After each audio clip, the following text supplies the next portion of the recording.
देखइबे ना चिझवा उघार के कैसे जानी रे लोगवा बिहार के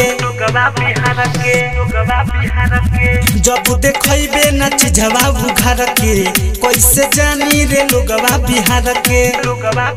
चाहे के तनो कमर के हिला ले रोनिया के जैसे हिट होई जइबे गोदानवा ढोरी प गोदाले रोनिया के जैसे हिट होई जइबे गोदानवा ढोरी प गोदाले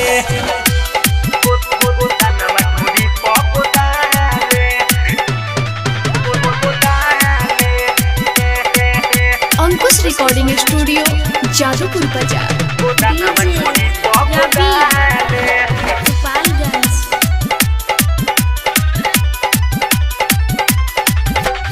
लागे कमाल बॉडी तुहार एही से कहिले जान हो जा तू सेट धली मार्केट बतिया जे मोरले बुमान हो लागे कमाल बॉडी तुहार एही से कहिले जान हो जा तू सेट धली मार्केट बतिया जे मोरले बुमान हो ते तो छा जइबे कहाँ ले रोनिया के जैसे हिट होई जइबे ढोरी प गोदानवा गोदाले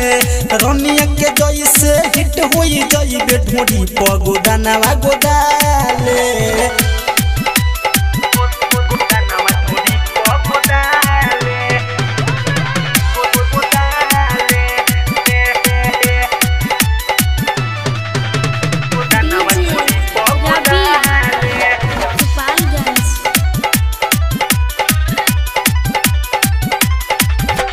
सुनू रे ऐसे रनिया के जैसे आ जाई तो हर जमाना नान्हे उमर सेक्सी कमर कदी ही सबके दीवाना सुनू रे ऐसे रनिया के जैसे आ जाई तो हर जमाना नान्हे उमर सेक्सी कमर कदी ही सबके दीवाना संजय सतीश के अपन बना ले रोनिया के जैसे हिट होई जइबे ढोरी प गोदानवा गोदाले रोनिया के जैसे हिट होई जइबे ढोरी प गोदानवा गोदाले जब देखइबे ना चिझवा उघार के कैसे जानी रे लोगवा बिहार के जब देखइबे ना चिझवा उघार के कैसे जानी रे लोगवा बिहार के चाहे के तनो कमर के हिला ले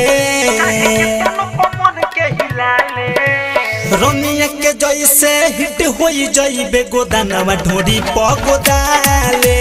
रोनिया के जैसे हिट होई जइबे गोदानवा ढोरी प गोदाले अंकुश रिकॉर्डिंग स्टूडियो जादूपुर बाजार।